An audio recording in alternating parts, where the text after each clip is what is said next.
Kita ke sayap kanan, Pak Nyoman Parta.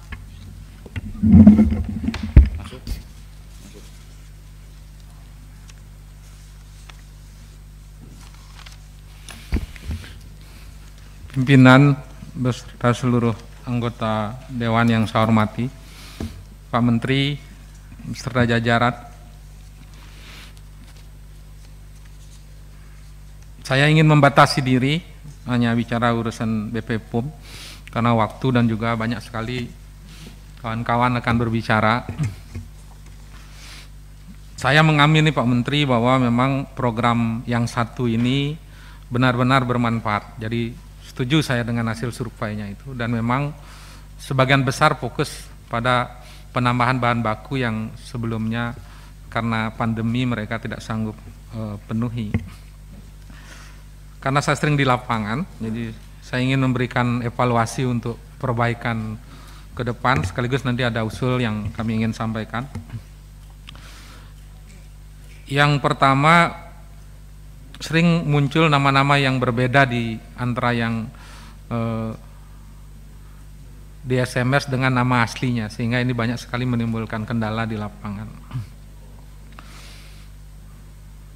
Ada nama yang berbeda, ternyata orangnya di luar kota dan dananya sudah dicairkan. Jadi ketika datang ke BRI ternyata sudah diambil oleh orang lain. Ini harus dicermati di lapangan, Pak.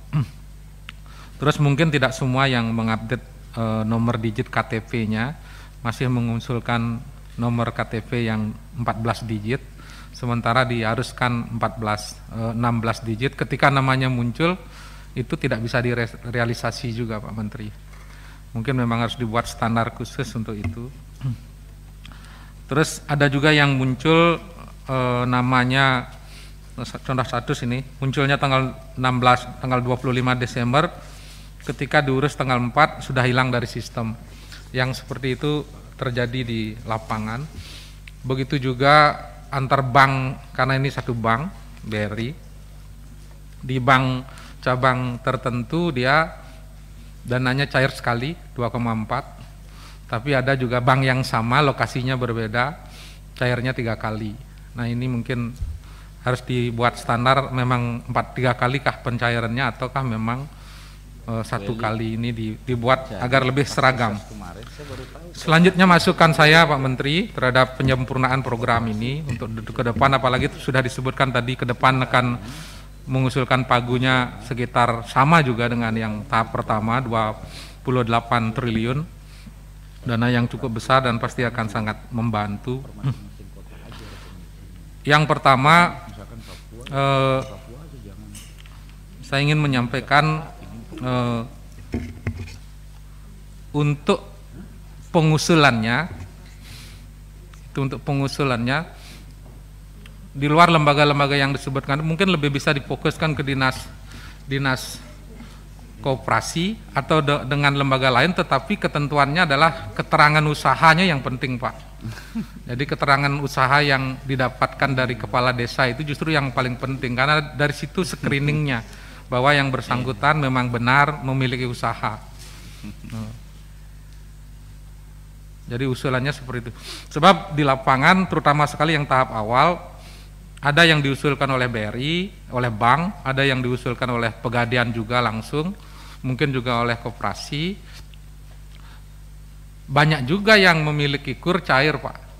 Karena logikanya BRI dengan Pegadaian, terutama sekali BRI, itu pasti data-data yang peminjam KUR yang disampaikan yang usulannya itu.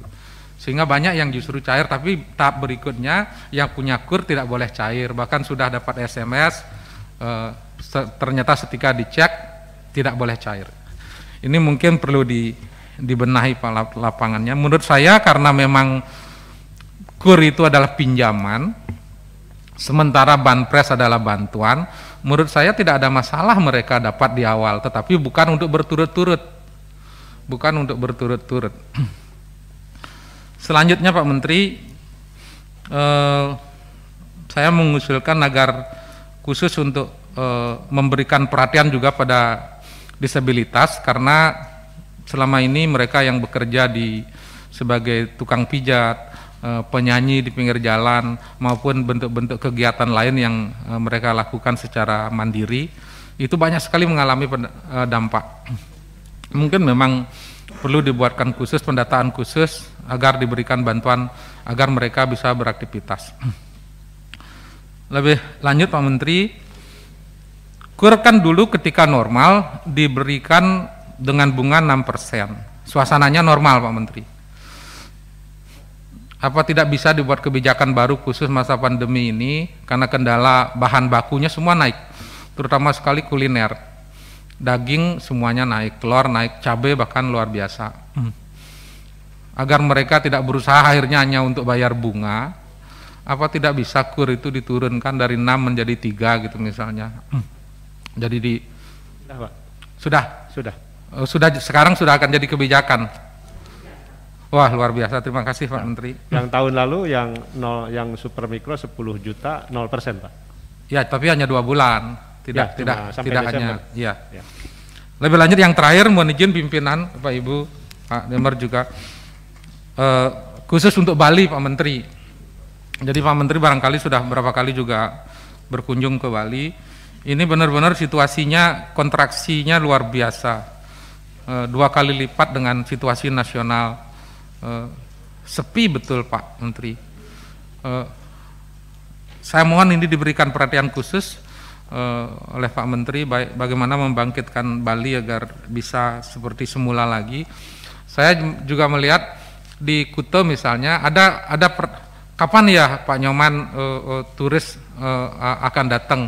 Tapi ada juga teman-teman para turis ingin bertanya kapan ya Kuta akan dibuka. Nah, siapa yang mempertemukan ini?